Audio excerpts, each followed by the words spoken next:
Last there, just take it up to the departure end of the runway, then a left turn into the left downwind. Cessna over the threshold, coming up on the white dot, at or beyond the white dot, left turn first available. I got a high wind coming up on about a half-mile final, clear to land at or beyond. Traffic on the left face, you're following a Cessna down, low off your left. Square it up just a little bit, and then we're going to get you in. Start your descent, though. Start your descent on the base. Traffic on final, give me follow on base. Base traffic, start turning toward the numbers now.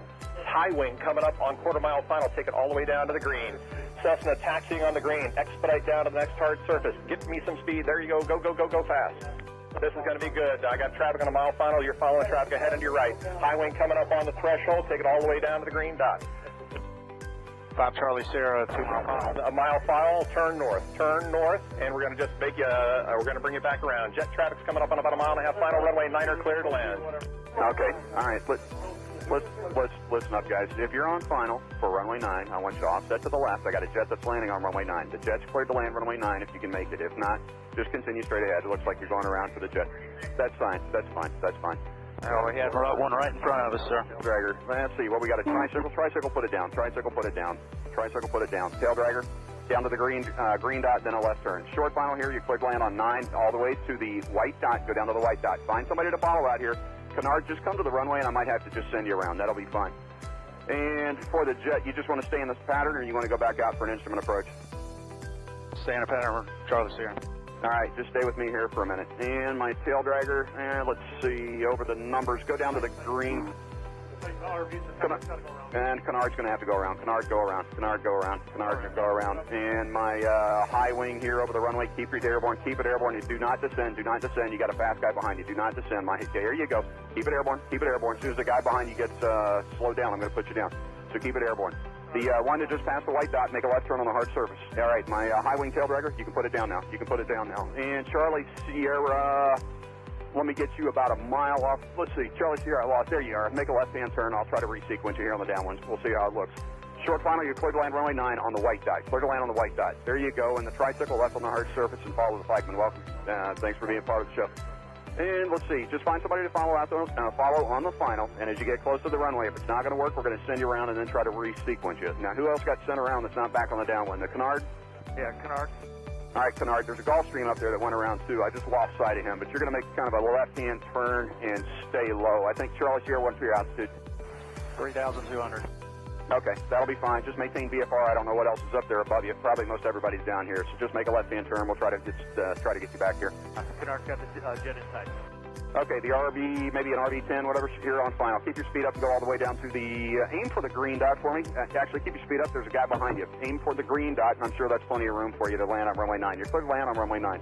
Number 2, you're going to go down to the white dot. Follow the white dot. Actually, you know what? That's 1,500 feet. You're going to land at the white dot.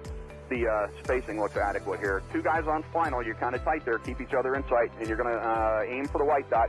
If it's not going to work, we'll come up with a plan B. We might have to send you around. The second guy behind you out there in about a 2-mile final. Are you slow enough to be able to follow that guy in front of you? You need to go around. Well, I probably shouldn't ask that because I had about 5 guys answer me, so I should know better than that after 35 years, you would think, right? All right, so let me see. The guy who's number 1, it's number 1. What kind of airplane is he? An RV type. All right, RV type. Keep it airborne for me. Keep it airborne. And I got a fast guy behind you. The number 2 guy over the trees there. Go ahead and put it down on the numbers. Put it down on the numbers. My first guy just coming up on the numbers at the over the grass at the numbers. I want you to keep it. T-minus 1 minute and counting. Hello.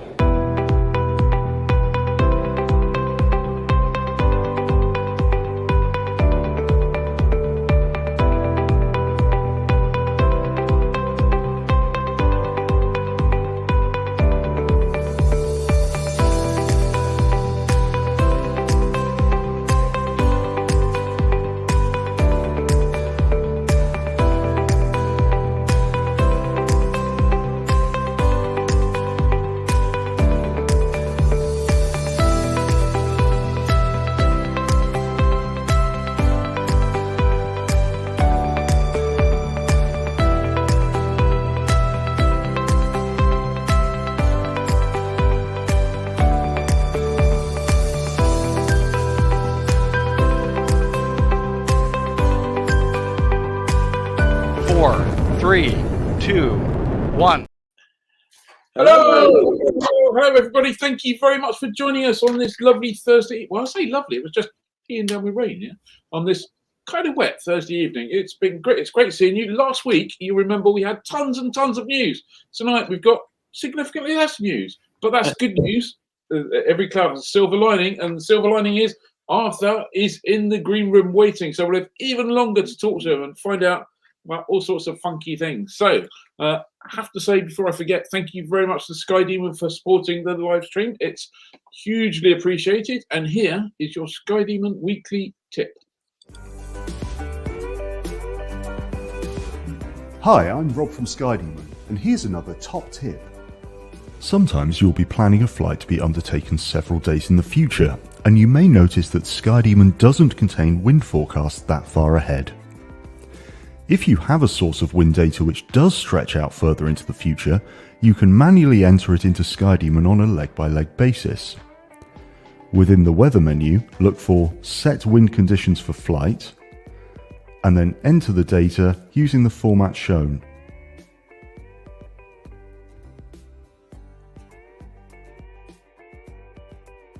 This function is also useful in cases where you might like SkyDemon to assume zero wind for your flight. Like so. For more information, check out our website or our user manual from within the app.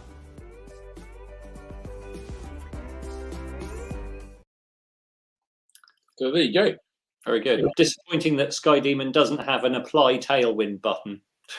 Well, you just have to turn around 380 degrees and go that way. That's true. Yeah. Might not be where you want to go, but there you go. Yeah. So if you've got a long-term wind problem or wind knowledge, then you can find out and stick it in there.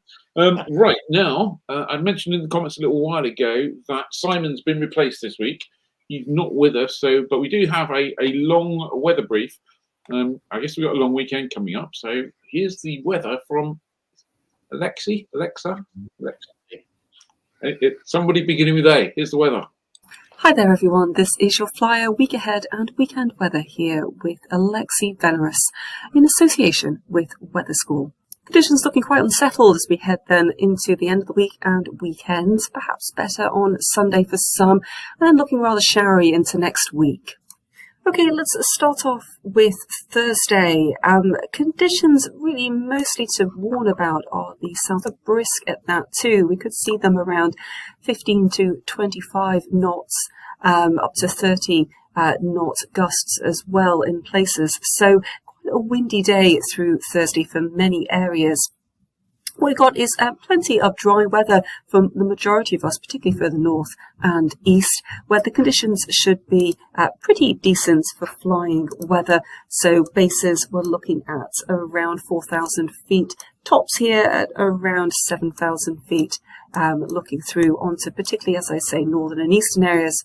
What to watch is the frontal system pushing in from the southwest. That's going to be basically a pretty tricky region here. Bases falling back around 1,000 to 2,000 feet, with tops here perhaps up to around 10,000 feet. So quite tricky where that front moves in, and that should progressively push its way north and eastwards, with patchy rain also affecting some southern and central English counties as well. Friday is another rather unsettled day, I'm afraid. You can see the fronts and troughs around here. Within the troughs, those cloud bases could fall to as low as around 1,000 to 2,000 feet, and tops up to around 10, perhaps 15,000 feet, with those heavier showers, maybe even higher still. We could see some thunder, lightning, and perhaps even some hail in places. Further north, we've got this sort of wraparound occluded front pushing through here. Conditions will be quite marginal as well, and probably non-flyable for many regions, with the bases down to around 2,000 to 3,000 feet, lower for some, tops at around 10,000 feet as well.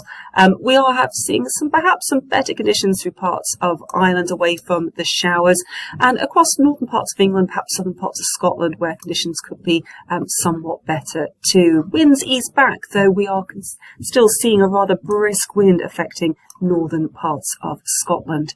Saturday's weather, we see these unsettled conditions continue, I'm afraid. We've got this frontal zone pushing in across southern, southwestern areas of England, heading into Wales, and these cloud bases are likely to drop to around 1,000 to 2,000 feet, tops at around 10,000 feet, maybe 12,000 feet as well, as it pushes further northwards. There are some showers about too, and behind the front we are expecting showers as well, and those bases will drop to around 3,000 to 4,000 feet, be around 10 to 15, perhaps 18,000 feet for some heavier showers. There will be some pretty decent conditions across parts of central into northern parts of Scotland. Just watch for other fronts across the very far north east of Scotland, where the cloud base will lower through here. Cloud base is also reasonably low across parts of western Scotland too. Heading on into Sunday, we've still got, I'm afraid, conditions being rather poor for many of us, particularly further north and further east, where the cloud bases are likely to be around about 2,000 to 3,000 feet, tops at around 10,000 feet, where this occluded front pushes through. Around where this trough is as well, across more eastern areas of England, we could see those bases fall back to around 1,000 to 2,000 feet, tops at around 10,000 to 15,000 feet, particularly within those heavier showers. But with a ridge trying to develop across more western areas, flying conditions should become better, and as an improved day comes about across this region through here, parts of southern England as well, as we go through the afternoon, should hopefully become better too. Now look into next week. This is Monday. We have the occluded frontal zone really push across, clear many areas first thing and through the morning, perhaps some eastern areas though still with lower cloud as we go through the morning into the afternoon before that rain shifts out the way. Cloud bases around this part will be around 2,000 to 3,000 feet, tops at around 10,000 feet through here, but really improving further west and centrally. Do watch out, of course, with that wraparound occluded front from the north, western parts of Scotland as well as through Northern Ireland, northern parts of Ireland, where conditions will be not that brilliant. But we also are seeing a bit of a brisk westerly wind pulling through around 10 to 15, perhaps up to 20 knots pushing through here, with showers that will lower those cloud bases onto particularly western coasts and hills. And then for Tuesday, conditions will be rather showery, and where the showers do occur, we will find those cloud bases drop to around 2,000 to 4,000 feet, tops at around 10,000 to 15,000 feet. We could even see longer spells of rain across the very far southwest, with bases around 3,000 to 4,000 feet, tops around 10,000 feet through here, but also some flying zones here. Let's check that out close to the time for where those better flying conditions will be about. That is your flying week ahead weather update here with Alexi Veneris in association with Weather School. Well, that was substantial. That was, yeah. So I'm glad we got the weather for today, because that's pretty useful. Well, today, to be fair, it's not ended. You can still go flying. Yeah, so you'll miss the live stream. Okay. Yeah. I'll see you later. Yeah. So basically, it's pants, isn't it, this weekend? Sunday, potentially, maybe a tiny glimmer of hope, maybe.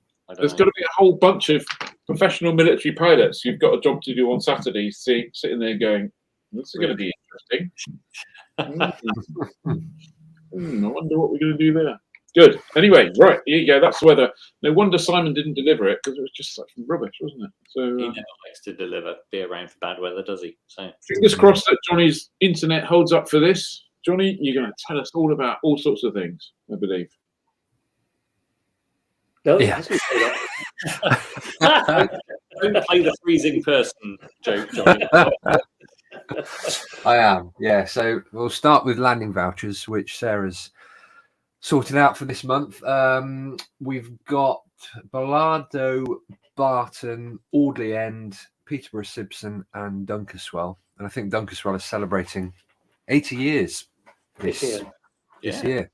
Yeah. So yeah, head on down there and go and visit that. There's still potential for the 6th might pop in, but not quite sure yet. So, but 5 is great. 5 is great for another 5 in a row. We're doing really well this year. Just look at the script, Johnny, and it says Heathrow. Sorry? On the landing fees, it says Heathrow. Where? on the run of. I put that in there. It was going to catch him out, but he was obviously using. I'm using a completely different sheet. Yeah, don't try and land at Heathrow. Yeah, bad things will happen. Yeah, for viewers not in on the joke, it's on we keep a little running order, and Ian has put Heathrow on his schedule on Johnny's list. But Johnny is above that. Johnny has professionalism levels much higher than Ian. We're on a show tonight with an actual TV professional. So poor old Arthur. We have to rise to the occasion. Yeah, we've all been rehearsing. What is that in the background, Dave? That I've just noticed on your wall. Have you got a tea towel or something? It's not a tea towel. That is a flag of the Union. Blimey. Is there something happening? What? No, not really. Yes, of course there is. We've got a flag out the front as well. So far, I'm the only one on the street, but never mind. They'll join in soon, Dave. Yep. It's Plymouth. It'll be a week late. Yeah. Oh, and Dave's got the mug as well. Yeah. I'm enjoying it down here. I bet you got your Union Jack Y fronts on as well, haven't you? I would if I had some, yes. I wouldn't show you. Right, I think we should probably move on because this is going the wrong. Johnny, tell us a bit more. Yeah, do that. Join £52 a year or £5 a month at fly.co.uk/membership. And you get all the content that we produce. Dave and the team have just put together the latest compilation of, PDF compilation for people to download and read, which is packed full of good stuff. You'll hear about that shortly. Yeah. You hear? And sorry, landing fees. Thank you, Poolies. Indeed. Thank you, Poolies, for the landing fee. And the other thing is, we got a whole series running throughout the year of monthly webinars, which are for club members only. And if you join now, you can still go back and watch the previous ones. So you've got Mark Greenfield on UPRT coming up towards the end of the month. You've got Dave White on Flying Overseas and a whole bunch of great stuff. So for basically £5 a month, it's got to be a bargain, hasn't it? Mark Litherland said, I joined and I don't even fly anymore. Mark, thank you very much. We love you. Yeah. Lincolnshire Flyer is joining in with Dave. Well done, Dave. I got mine up too. Jolly good. Right. That must be news. Are we done with you, Johnny? Yep. News. It's got to be news time. That's you kicking that off, Dave. Yep. So as Johnny mentioned, we've got the new compilation of Flyer out now. This is a June 2023 issue. It's available for Flyer Club members to download.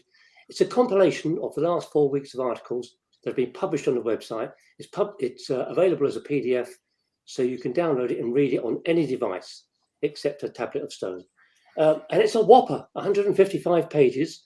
The cover story is about Aero Friedrichshafen, and our coverage is eye-wateringly comprehensive. Eye-wateringly, if you read it all, your eyes will hurt. Plus, there's all links to all the videos that we've shot up to Aero as well. Rachel Ramsey, who's written a bundle of stuff for us this past few weeks and came with us to Aero Friedrichshafen, has also penned a piece about Yeovil. The Somerset town is the home of British helicopters, even though the company is now known as Leonardo, which isn't very British, or English, but it used to be Westland, of course, but it remains one of the few companies that can create, develop, prototype, build, manufacture, and modify aircraft from start to finish. Obviously, these are helicopters. It's a bit of contrast to that, which is quite a serious piece.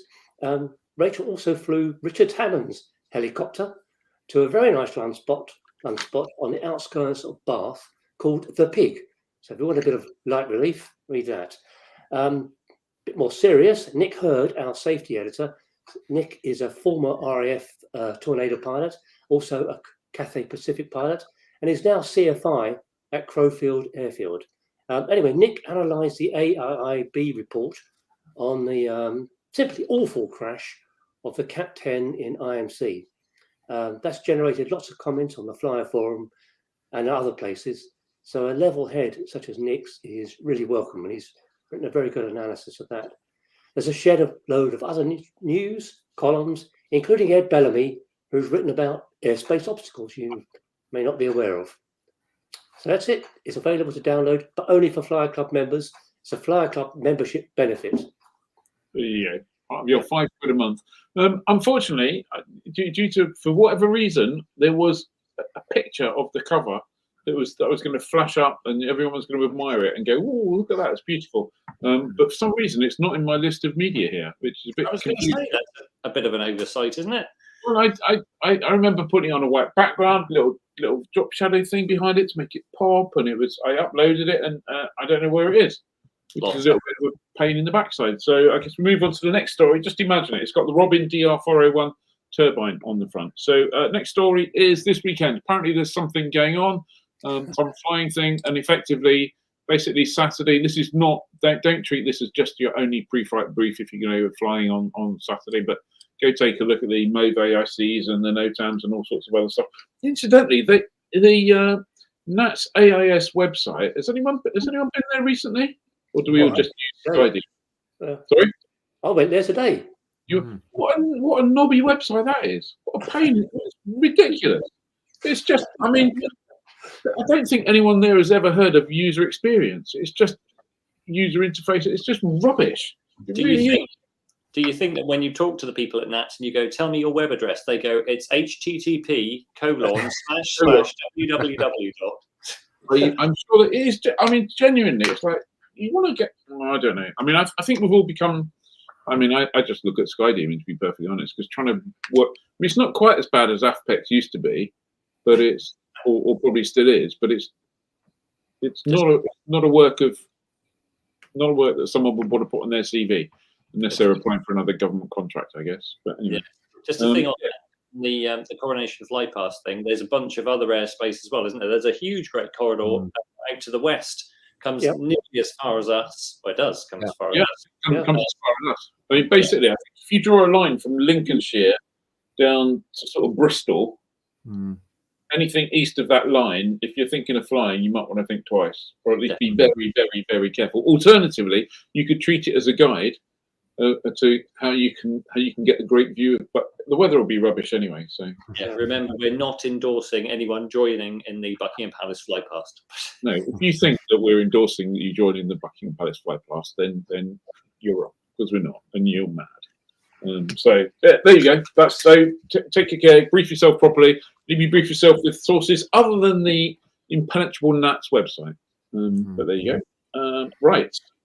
That must mean it's time for another story, which is Johnny. I'm sure I've got a picture here for that one somewhere. Yeah, we do. So the Moth Club's 2023 Air Tour, Vintage Air Tour, is set for this summer with midweek dates of Wednesday the 21st of June and Thursday the 22nd of July. 22nd of June. That was last year. I think the photo was taken by Nigel Hitchman.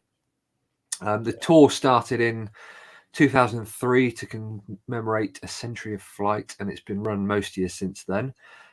They've got 23 registered aircraft so far, mainly Tiger Moths, but other things involved in that, and that will also feed into Fancy Hangar, which, so I'm not trying to drop too many names, but Fancy Hangar will pick up on Moths later. The tour is centered around the north side of Enstone, so that's the Gilbert area.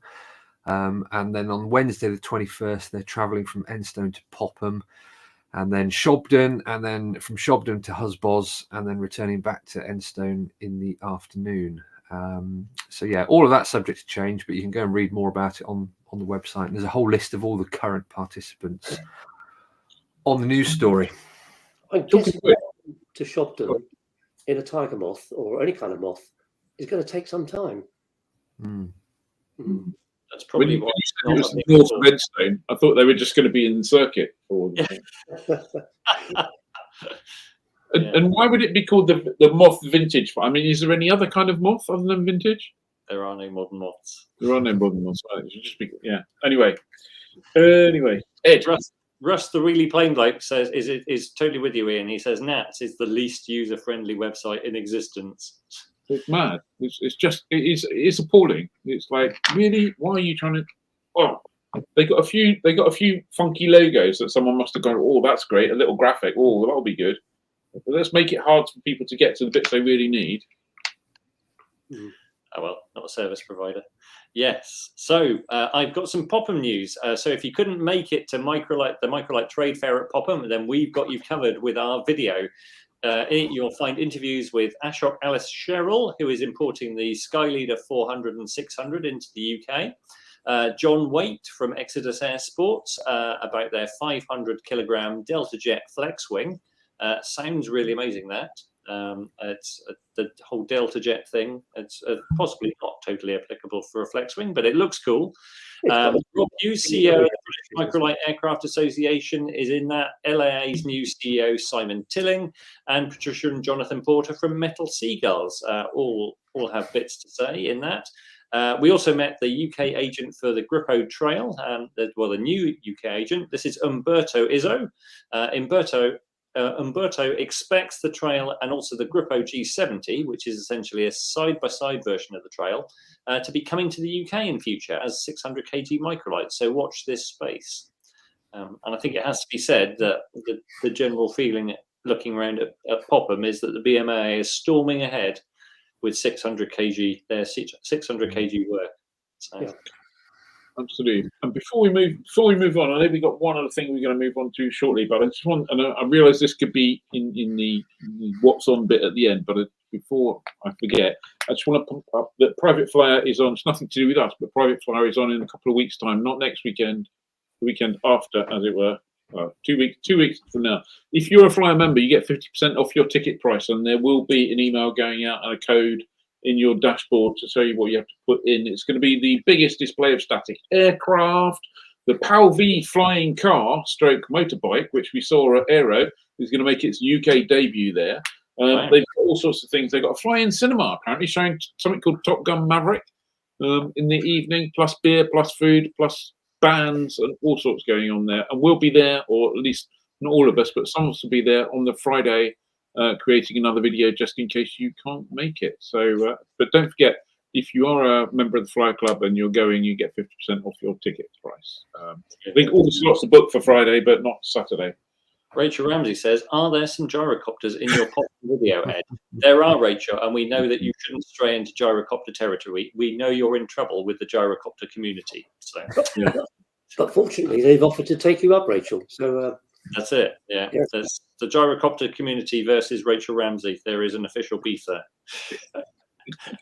Good. Right. I think it's time to bring in Arthur Williams. That's it. Let's Arthur. Hang on a second. It's going to move you around a bit, and then remember which button to press to make you large. There we go. Yeah, only took 2%. How are we? Good. Good. Well, Arthur, thank you for joining us. For anyone who doesn't know, we're pleased to be joined by Arthur Williams, who's a former Marine and now professional Paralympic TV presenter, professional documentary presenter, professional aircraft manufacturer presenter, a pilot, and now flying instructor. And in case I missed it, a professional TV presenter. So, Arthur, thanks for joining us. Welcome. First of all, what are you up to at the moment? Because you've announced some new things, haven't you? Yeah, so really, well, thanks for having me on. It's good to see you guys. Excuse the background. It's a bit visually weird, but I'll put my cupboard there because otherwise it'd just be toys and everything. So, yeah, thanks for having me on. And I suppose really, latest thing really is the flying instruction side of things. Obviously, I've been flying since 2009, but just before COVID broke, I did my CRI with the view to training my brother or checking my brother out on the Cub so that he can fly it cheaply because he's going on to do ATPLs. But farm strip flying was established 2019 at Defford Croft Farm by a guy called Matt Coles, British Airways pilot. He flew 747s. They retired the fleet, obviously, for BA. And then he started flying Cubs out of Defford. So he had a Cub at Defford. I had a Cub at Defford. And he's just had a little baby. And so I was like, well, can I take over? And so I took over and started flying. Doing tailwheel conversions and farm strip flying techniques on how to get in and out of short and small, unprepared, unlicensed airfields and things like that. A beautiful Worcestershire countryside, massive plug. Come along. It'll be fun. So, yeah, that's the latest, really. Good. And how have you found that type of flying? Is it different to, just getting in an evening and going for a bimble? Have you found it different in any way? Well, the instructing side of things. Yeah. I find it like spectacularly enjoyable, because when I've had the Cub since 2012, and I'm never going to say that I get bored of flying the Cub, but once you've done several hundred hours on the same type of aeroplane, you become a little bit complacent. Well, not complacent. I mean, you become familiar with it, don't you? I suppose. But then when you fly with somebody new in the back and they're doing it for the first time, you can really sort of feed off their enthusiasm and enjoyment for it, and it sort of reminds you of actually your first flight in the Cub back in the day, or the first time you flew into an airstrip that's narrower than the wingtips. And so yeah, I love it. It's just great. It's really, really good fun. I'm looking forward to a decent summer of decent weather, not like this weekend or any of the time that we've had over the last 2 months. It's been unseasonably pants, hasn't it? Yeah, I think we'd all agree with that. Just for people who don't know, quickly tell us how you got into aviation. Okay. Yeah. So, I was in the Marines. I joined the Marines out of school at the age of 17. And then in 2007, had a car crash. So I was on my way back to camp, and on a Monday morning, I had a motorcycle at the time. My girlfriend was driving me, and we lost control around a bend, and I broke my back about here. So I'm paralyzed from there down, so I don't have the use of my legs. And so obviously I had to come out of the forces, and I needed something to do, because obviously when we introduce ourselves, it's like, hi, my name's Arthur. Oh, hi, Arthur, what do you do then? And, everything hinges on what you do in life, and it gives you so many good things: direction, focus, financial independence, and stuff like this. And so I was like, well, what am I going to do? I can't, all of the things that normally motivate me are physically motivated things. All of the things that I thought that I would do when I came out of the forces are kind of not options anymore. And so I thought back to the old childhood hero, Douglas Bader, and it was genuinely like an epiphany moment. I was like, whoa, Douglas Bader, of course, the legless ace. If he could fly the equivalent of frontline fighter jets of today back in the 1940s at the height of the Battle of Britain, then I'm sure that we can do something for people with disabilities, or I'm sure that I'll be able to fly in the 21st century. So yeah, in 2009, I reached out, or I did a sort of a search engine search for disabled pilots, and I discovered Airability, who were back then the British Disabled Flying Association, and Mike Miller-Smith, who I'm sure everybody knows because he's a legend. I think it was his birthday yesterday, wasn't it? I think, or today even. So happy birthday, Mike, if you're watching.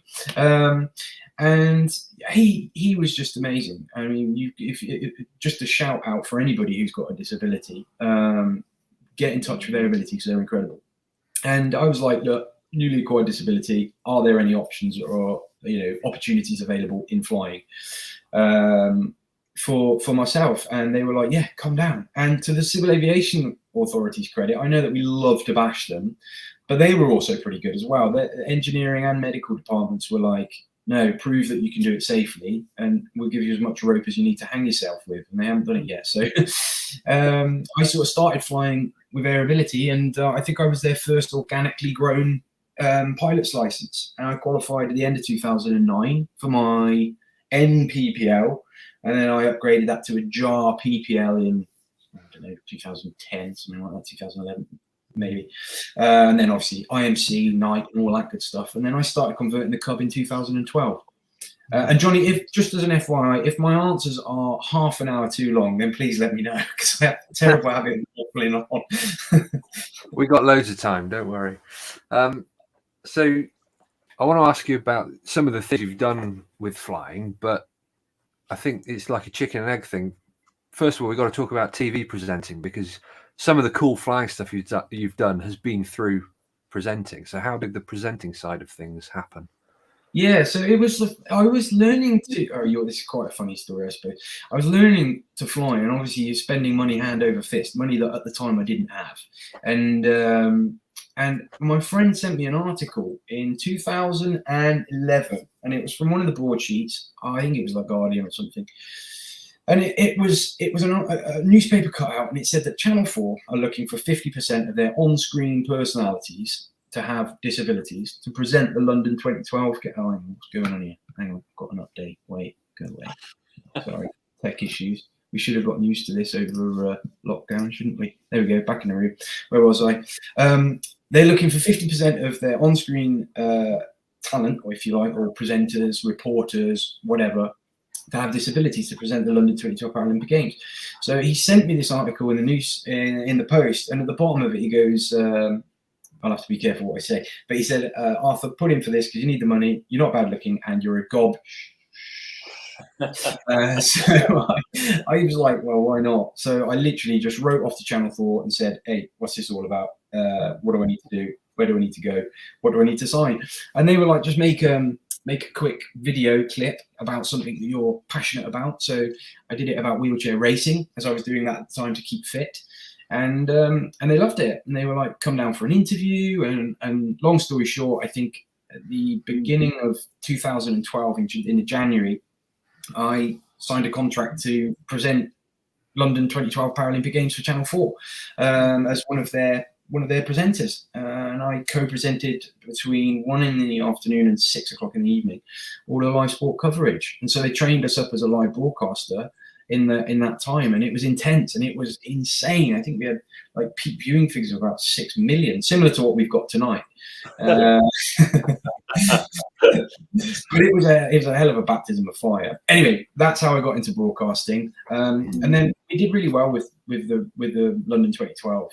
We won a BAFTA for our coverage because I think it fits at home with Channel 4, the Paralympics, because they're not afraid to sort of like do things differently and break the norm and stuff, because it had been with the BBC for a long time. And then after I did the Paralympics, I had loads of editors, who are the people that sign off on programs, from specialist factual documentary worlds, coming, hey Arthur, we know you're ex-forces and we know that you fly, so can we talk about some ideas? And I was in the bar one night with one of them, and we were like scratching around trying to think of an idea for a program just for me to do in the documentary world. And all of the best ideas, the simple ones, the most obvious ones, right? So he just said, what's your favorite airplane? And I said, the Mosquito, obviously. And he was like, never heard of it. And I was like, let me tell you about the Mosquito, DH-98. And there we were until about 4 o'clock in the morning. He was like, wow. And he commissioned it just like that. So that's how I did the plane that saved Britain. And then that gave me the opportunity to go over and fly in K114. Like at the time, in 2013, the only airworthy Mozzie at the time, since one crashed at Barton. And I tell you, that was just insane. And that led on to then presenting a 3-part series called Flying to the Ends of the Earth. And that's when my sort of flying and exploration really went nuts. So in the first series of that, I got the opportunity to go to Nepal and fly in the Himalayas and the Annapurna region with a hypoxic Russian pilot. It was such a funny story. Like I am waffling on, I really am. But this is Vanuatu, and that guy. That was Scott. Was that Scott Bloxham? May have been Scott Bloxham. But I turned up, and that was in Vanuatu. And I turned up on the island, and I was like, we went into the sort of flying club or whatever, and I was like, he's got bloodshot eyes and he stinks of booze. I said, this guy's inebriated, and the guy on the desk was like, oh no, you've got Scott on a good day. Anyway, in that, we got into that Cessna 210 and we went over to the island of Tanna, and there's this active volcano in the middle of it, and we just started pendulating around this volcano. He sort of reached over and finger underneath my harness strap thing there, and he said that you need to tighten that. I was like, hey, you can barely get your finger in it. And then we descended into a load of turbulence, and I can understand what he said to keep it pretty tight because it was epic. But yeah, and that's how I did sort of 2 series of that. So Vanuatu, Nepal, Peru, Siberia and Russia, which was horrendous. Crashed a helicopter. I wasn't flying, thankfully. Can't fly helicopters anyway. Where else did we go? Canada. Yeah, it was amazing. So I've been really lucky, and I've sort of just been able to broadcast aviation and more recently military history stuff as well for a myriad of different broadcasters, really. Amazing. So of all the things that you did do, give us some, top 2 moments apart from Mosquito, top 2 aircraft, top 2 trips. So I reckon. Let me think. I think that flight in Vanuatu, the island of Tanna, was pretty cool because we literally were just flying along and the ocean in this beautiful Cessna 210. I don't know if you guys had the opportunity to fly one of those. Spectacular airplane. It's like so nice to fly, really fast, and retractable undercarriage, wobbly prop, and yeah, we're flying along, and I because I was a bit worried about his sort of like state of intoxication, I've just bombarded him with like safety questions, like what would you do if this happened? And he was probably thinking, who the hell is this guy? But I wanted to make sure that my own neck was in reasonably safe shape. And yeah, so we reached across and we could see the island. It was beautiful blue skies, but over the island around this active volcano, there was just quite a lot of cloud, like skirting cloud. You could see the top of the volcano out there. And we started descending towards it. And I was thinking, hey, this is going to be epic. And he goes, you're going to enjoy this, mate. So we went down, like just covered in trees, and we're starting to do exactly what no pilot should ever do, which is shoot that envelope, right? So you're flying up a valley and there's the cloud at the top of it, and you've got a tiny little window where you can fly through, and we're aiming for it, and the turbulence just got mad. The airplane was getting bumped around like crazy, and we were flying at treetop level up this valley, and then we punched through and out the other side with this big volcano in the middle of it, and we just start flying sort of lazy eights, wing overs and stuff like that all around, and all the villagers just swarmed down to this one sort of unpopulated sort of flat area. And we landed on it, and yeah, and that was just insane. Just such a great flight. Mosquito was just insane. The experience of that, like lots of people, or some people who are lucky enough to have flown in one of the Spitfires, will know what that sense of power is like, and the sound of the Merlin from inside the cockpit. But when there's 2 of them, they're like and it's a wooden aircraft. I mean, the power that thing produces is bonkers, and of course they're out on the wings as well, so you don't have that kind of problem with the big nose, where you'd have to sort of weave a tail wheel aeroplane. And as soon as a pilot hits the power, the tail comes up and you're just away, and the acceleration is another level. And yeah, it's just such good fun. And then when he synchronizes the propellers as well, and you just get this hum of those. I'm dreaming now again. So yeah, they were pretty good. Yeah. So Arthur, in the comments, the viewers are reminding us. Eretique says Arthur's Flying Around Britain series was one of the best documentaries there's ever been, featuring GA, and this is a recurring thing. Fiona McCasker says we love Flying Around Britain too. Second that. Was that as good a show to film as we loved watching it? I'm sure everyone agrees here. Did you have fun with that? Oh, did I have fun? Basically, what I did was manage to convince one of our terrestrial broadcasters to film me flying what I do on a weekend. They were like, where do you want to go? And I'm like, well, Compton Abbas. We'll go to Prestwick. We'll go here and there, and they went along with it, and they actually filmed it, and we actually turned it into a half decent television series. It was so much fun. It was so good. It was just brilliant. Yeah. What did we do? 4 episodes, and we featured, I think, the East. We did the Southwest. We did Scotland, and where was the other place that we went? I think, Kent and London area. And obviously we featured the Cub in it, and it was me flying the Cub to these locations, telling the story of general aviation and our sport and our passion, but as well as featuring other sort of mainly military history, wider interest stories that would appeal to a broader audience.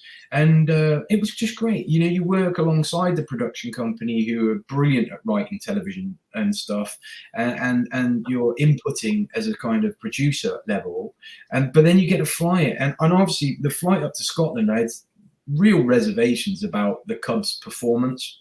Obviously, it's not an instrument aeroplane. It's a perfectly fair weather aircraft. And so I was like, we've got a schedule of like 2 days to get the Cub up, and you've already booked in all of the crew's accommodation, all of the contributors, all of this. They're firm bookings, and that's banking on the fact that we're going to get the Cub up there in one with another day as weather backup. I'm telling you, the likelihood of that is evens at best, that we'll be able to make it up there.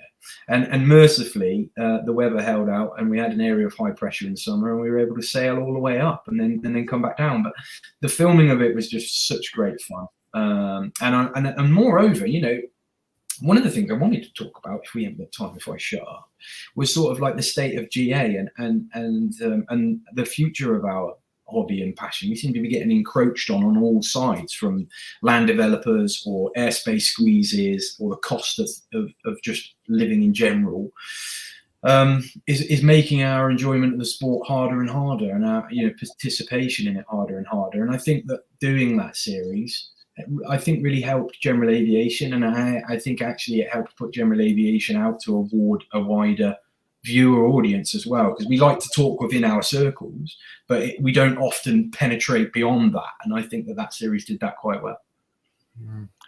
There's a couple of questions. Skydriller says, can you not persuade them to do a second series? Oh, what do you think I've been doing since 2014? Yeah, good question. Literally, I've been banging the door down, going, "Please, we've got to do another one."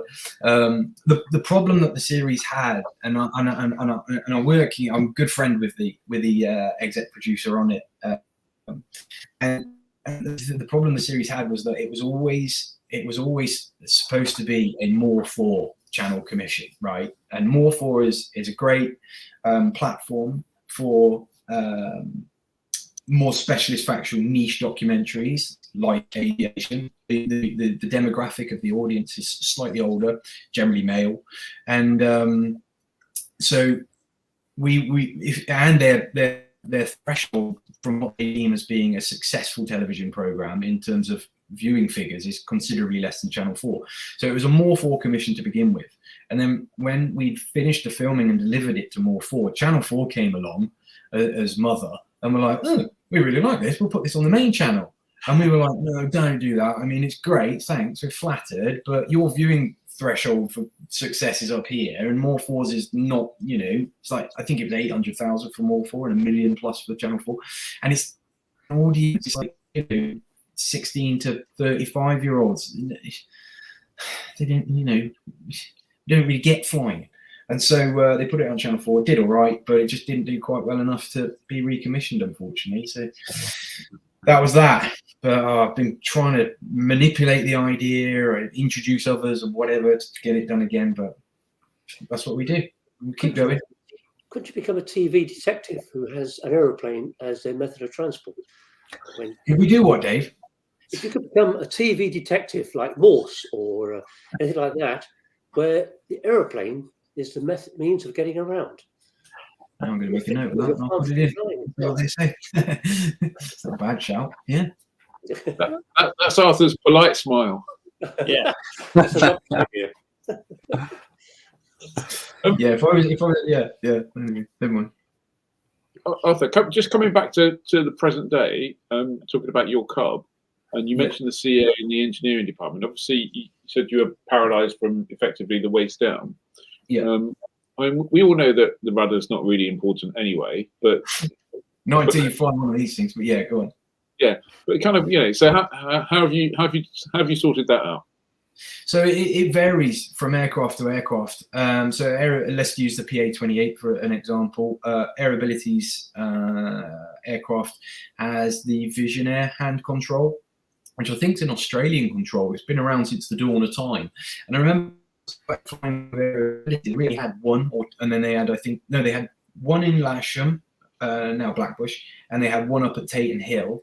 And I think, if I remember, like, if there were no drawings, the blueprints or the drawings for that control were just somewhere else. And obviously it was CAA approved. It flew on a certificate of airworthiness, not an LAA permit. And I remember, if that control snapped at any point, that would render the end of any disabled flying in the UK. So, but now, obviously, with Mike at the helm, It is just air ability steamed on from strength to strength, and they've got aircraft that are now Technam aircraft that are coming out of the factory with hand modifications for disabled pilots. But yeah, so with the PA-28, it's basically a glorified steel bar that bolts onto one of the rudder pedals. Doesn't need much rudder really at all. A little bit in the turn, and then for ground handling, that's about it. My Cub, for example, that flies on a permit to fly, so it's easier to get modification approvals and things and such like. And obviously, I fly from the front seat. Normally, you fly the Cub solo from the rear seat only. You see in the photograph there on the front, and I ballast the back, so it's effectively like I'm flying two people up all the time. And the reason that that's the case is because it's easier. It's just worked out more convenient where to put the rudder controls. So I fly with my flight control stick in my right hand. Obviously, that's unaffected. That's still forward and back for pitch, left and right foot roll. And then on the left-hand side of the cockpit, I have a new control, which is kind of like a hand tiller, and you push forward for right rudder, back for left. And then on the top of the flight control stick and the tiller, there's left and right differential braking, and there's also a throttle twist grip as well as the conventional throttles there. So that one's a little bit more what's the word? I don't know, complex as a control, but really it works very well because it means that I can instruct students from the back seat, which is where they'll be flying if they solo the aircraft anyway. If a pilot wants to ferry it, or for my brother, for example, is learning to fly, you can still fly it without any of the controls being none of the controls are modified in the back seat, so you fly it as any other ordinary Cub. So yeah, obviously every aircraft's different. It's not like a car where you just bolt on a push-pull control and away you go. Every aircraft has different sort of control setups and things, and so yeah, but there's lots around now, you know. As I mentioned, the Technams, the PA-28s, I know the Cessna 172, the 152, to name but a few. You know, there's Microlights as well that are modified. So yeah, there's lots of options available. Cool. Good. What's your next big plan then? Or are you just bedding in the instruction bit? Oh, there you go. Say that again. What's your next big thing? Or are you bedding? Is your instruction that you've just kind of kicked off your big project at the moment? Yeah. So yeah, I'm really enjoying getting involved with the farm strip flying side of things. So that's what I'm kind of focusing a lot of my energy on at the moment. I'm in the middle of filming for National Geographic, doing a second series called World War II Secrets from Above, which is all about they're using the drone to sort of tell lots of stories about the Second World War. What have we done so far? I think Lancaster, we've done Biggin Hill with the Spitfire in the Battle of Britain, been to Brooklands with Wellington Manufacturer, and we've done a bit for D-Day, and I've just got back from Poland actually, where we tell, which I'm pretty chuffed because a lot of the stories that you tell, you know, like Dunkirk, D-Day, Battle of Britain, but the battle for well, actually, I won't give it away. You'll have to watch. But that'll be National Geographic. It should be out at the end of the summer, I reckon. You follow my social media channels. Good plug. I'll share and post there when we know it's going to come out. So I'm sort of doing that. A little bit of corporate work with Embraer as well. I do an incredible journey series with them. Just come back from Canada with them, so that's pretty cool. That's coming out soon. So yeah, it's a good year actually. Last year was pants. This year seems to be all right so far. Excellent. So what, in terms of your social media channels and your website and your badge on your t-shirt, where should people go looking for you if they can't find you already, other than Google? Oh, there you go. There you go. Check it out. Right, hang on. Let me have a look at all my handles now, because I have to remind myself. So I think I'm on Instagram as, hang on, bear with, Arthur V. Williams. Arthur V. Williams, yeah. Click on the link below. Yeah. Also, and I noticed, Arthur, that your website, you've got a bunch, amongst all your merch, you've got a whole bunch of kit model aircraft to build. Yeah, I know. I really should do that. So I really should promote the shop. So I think at the beginning of lockdown or just before lockdown, basically with broadcasting, it's feast or famine, right? You either have a really good year where you're doing lots of documentary work, or you are not doing any TV work at all, and you're eating beans for 6 months of the year. And so I thought I need to set something up that gives a little bit more consistency to my income. So I set up my shop, and I did some other bits and bobs as well. But yeah, the shop's great, really. If you're an aircraft enthusiast or passionate about aviation or know somebody that is, then head over there, because I basically just went to a load of producers who I know produce some really great stuff, like leather jackets. There's sculpture on there. There's publications. There's clothing. Like you say, there's models on there and stuff, jewelry and things, and yeah. So yeah, you can use it as a shop. It's good fun. I'm growing it all the time. I write little reviews about the products that I feature on there, and it's steadily growing on bits and pieces. As I sell something, I then buy 2 of whatever it was, and then I build it up like that. So yeah, thank you for reminding me about promoting my own shop. I'm not very good at that. That's right. And if we can make a shop-to-shop recommendation, at Aerotiques, which is a fabulous guy called Darren Lewington and his partner Darren says, shop, you say. You need to check out Aerotiques, because Darren makes fantastic bits of furniture and art from recycled bits of airliner. So you two that should definitely be a message swap at some time.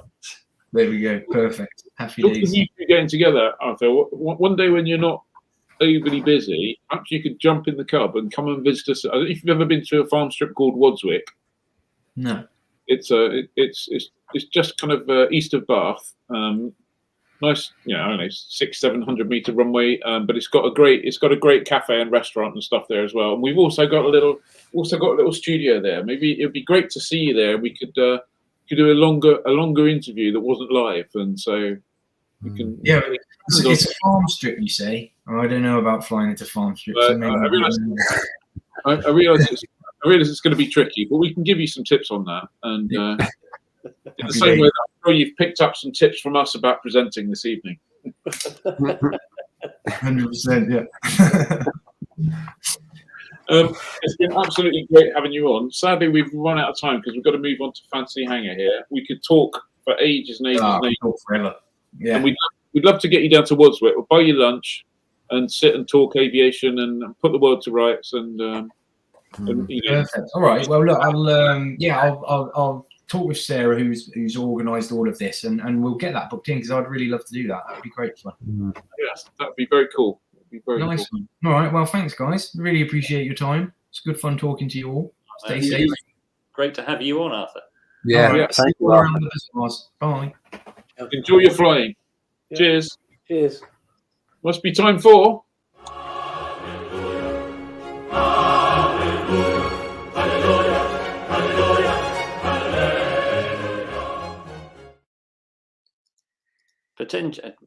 I'm going to go up there and say potentially one of the best guests we've had.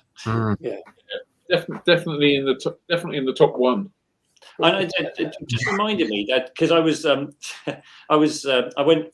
someone asked for a link to the flying around Britain series that Arthur did, and you go looking for that in Google, and it's a really highly rated TV series. I know Arthur says Channel 4 went, not quite a success by our standards, but it was a really popular program, and it would be great to think that ever got a second season. So yeah. Absolutely. Yeah, no, it was brilliant. Yeah. Great. Cool. So, Fantasy Hangar. This week, obviously, we heard that there's a UK Moth tour, not too UK centric and UK wide, but anyway, a Moth tour nonetheless. And that made us think, R.D. Haviland, and which Moth would we pick for our Fantasy Hangar to take on the tour? So, who's first? I think we're going to make Dave go first. You always do this, but anyway, okay. So I've chosen the de Havilland DH-80A Puss Moth. Make sure I say that correctly. It's a production aircraft first flew in 1930. It has 2 or 3 seats. They're in tandem, but the third seat is kind of squeezed next to the rear seat passenger. It's a high-wing monoplane, which is unusual for a Moth. steel tube fuselage with a fabric cover. Most are fitted with 130 horsepower Gypsy major engine, maximum speed 111 knots. And it's got an amazing ceiling, apparently, of 17,500 feet. Wow. That's according to the figures. But I can't imagine going that high in one. It's, I mean, apart from the fact it's a high wing and it's only got the one wing, it's actually it's been a lot of record-breaking flights in its life. It's done some amazing flights. In 1931, some chap called Neville Vincent flew to Ceylon, from England to Ceylon, heck of a trip. Somebody else called Captain James Douglas flew from Croydon to Bulawayo. So it's been on some really long trips. Anyway, so that's my choice. Great looking aeroplane. Newsby points out that a chap called Tim Williams went to Australia in that. Tim Williams, yes. He's not on my list, but yes. Yeah. There were quite a few crashes, I have to say. That's the only trouble. It is really nice. Did you say DH-88 first Moth, Dave?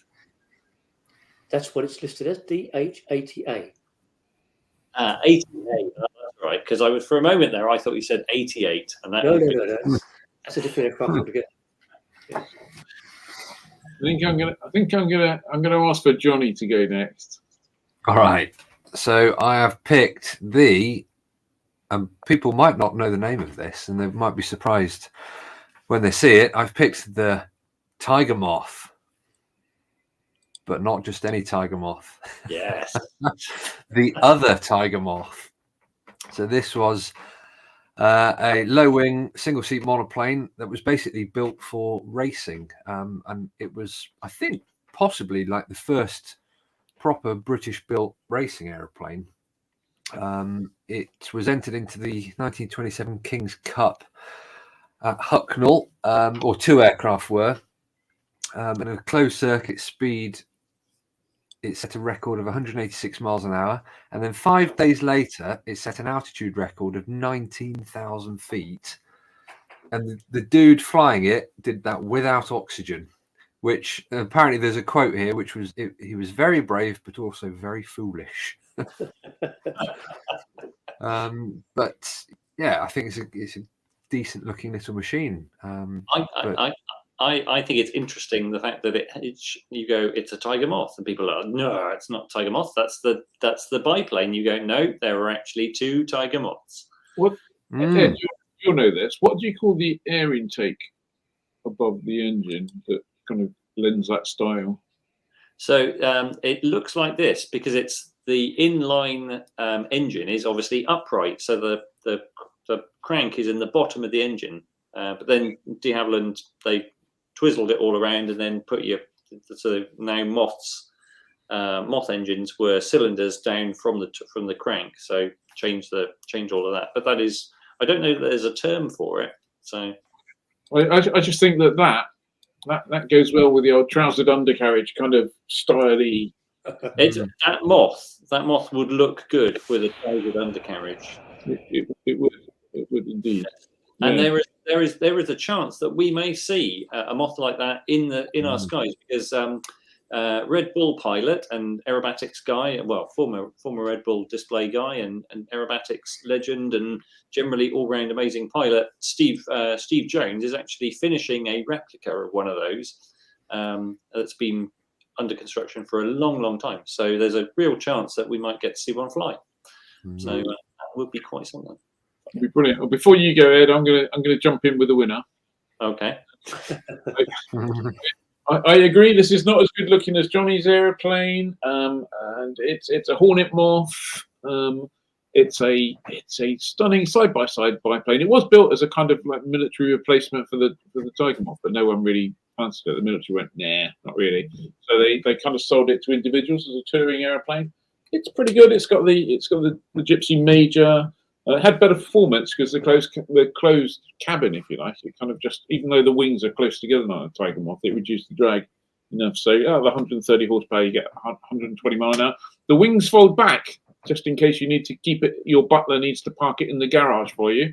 And the wing and the strut fairings, as Ed reminded me earlier, actually turn and act as air brakes should you wish to close. I'm not into. I think that's kind of that was probably a bit ambitious of the designer, because if you look at the airplane, it doesn't look like it's short on drag. Not anyway. So I think the whole Moth thing of moving little levers to give yourself the place. It's that whole move a lever, move something outside. Very exciting kind of thing, isn't it? I know my in the days, a long time ago, when I first bought the 182, which must be over 20, probably 20, more than 21 years ago now, I guess. Used to keep it at Kemble over on the kind of the other side to Aviate, on what's now rapid racking hangars, and shared a hangar there with the Hornet Moth, and that was just an absolutely gorgeous example with it, very, very shiny. When the guy opened the cowling, you could see all the little bits of polished brass and everything in there. It was just beautiful, and you open the door to look inside the cockpit, and you just had that vintage smell waft out. It was just a beautiful, beautiful airplane, and ever since kind of sharing that hangar with it, I was like, that would be a good airplane for my fancy hangar. I'd quite like one of those. I think what we're discovering is all Moths are good Moths. So. However, I've got an even better Moth, I feel, and it's got a good royal connection. Because yes, I've gone for this, the de Havilland DH-83 Fox Moth. First flown in 1932, 158 made, 145 horsepower de Havilland Gypsy Major 1C engine. And the great thing about the Fox Moth is you can sit in the cabin and with a few friends, and you can have your pilot fly you around, or you as the pilot can sit in there and take a bunch of friends flying, and they're in cabin comfort. And so this particular Fox Moth it was originally in royal colours because it was ordered by His Royal Highness Edward the Prince of Wales in 1932, and I think it was the first Royal Flight aircraft. And then it was sold around the world, various places, and now resides in Canada. It's with a museum. But I just think I think that's a great looking aeroplane. I know that you're quizzical about the looks, Ian. I'm sorry, I realise it's historically important, and it's piece of engineering, and it's the royal connection and all that. But if I try and look at that dispassionately, I can't imagine an Italian designer ever letting that off of his drawing board. I don't think we should be swayed by Darren Aerotique's opinion there. I think that's harsh, Darren. There are other people. It's like Rachel Ramsey says, Fox Moth gets my vote, and I have to say, what are you like? But I think critically, of all the expert de Havilland opinion in our comments, and I just need to find it because I should have marked it. Where is it? There we go. Catkin, who knows a de Havilland better than anyone. Ed, you didn't let me down. Good man. See. I mean, you think you know people, having spent a week with Rachel at Aero and having worked with Catkin and known Catkin for a long, long time. I don't know. I didn't realise they were both blind. As Catkin said, Fox Moth, take your mates with you. So looking in the comments, Tom Watson says Thruxton Jackaroo. No, that's not a Moth, is it? It is. It was formerly a Moth. Johnny wins. GH71. Johnny wins. Rich Kennedy says, let's go racing. Hang on, I'll just put a massive lump on the nose. Yeah. Does that make it an inverted engine? Maybe. So Chris Winch said, I've got a Hornet Moth that flew to Bulawayo in 1947. Nigel Hitchman says there's a replica DH-71 that's flown in New York State a few years ago. I think I had heard about that. Ian wins by far. Ian wins. Thank you. Ian's very close second to Johnny. Ian wins. Sorry, Ed, not this week. I'm not sure what Nick Allen's referring to when he's talking about this. Ed wins. Fox Moth, good for you. But Ian wins. No, Martin. Everyone's. There we go. Johnny's got it this week. Ian, you have my vote. Don't waste it. Everyone's a winner. You all missed the best Moth, which is I was tempted, Nigel, to Gypsy Moth, and that was. I mean, who hasn't watched Out of Africa and watched the Moth scene in that and gone, that's it, just perfection. I know, but you're like this movie heathen who's never seen anything cultural. So I went straight across the Albert Hall once. I'll have you know. Talking of cultural, can I make a recommendation to everybody out there? If you haven't read it yet and you're looking for a classic aviation read, there's a chap called Sir Francis Chichester who's quite famous for his sailing exploits, but he also wrote a book called The Lonely Sea and the Sky, and it's an absolutely fantastic book, just astoundingly good book. Go get yourself that book and wonder at the feat of navigation and endurance and getting over adversity in that book. There's a sequence in that book where he flies from New Zealand to Australia. Oh, and Dave's gone on pause. It was a long flight. Yes, it was a long flight. Did who forgot to put the 50 pence in Dave's meter tonight? Yes, I can. Yeah, no, it's a great book. I can highly recommend that book. Go read it. And there's, I think, one of my favorite. A lot of the navigation was done by taking star shots and sun shots and stuff. There was excerpts from his kind of navigation log. And you can imagine it's kind of flying along, and it's got what was the aircraft again? It was on floats, basically, a Moth of some kind. I can't remember. Chichester was he a Gypsy Moth as well? I think it might have been. Someone in the comments will undoubtedly know.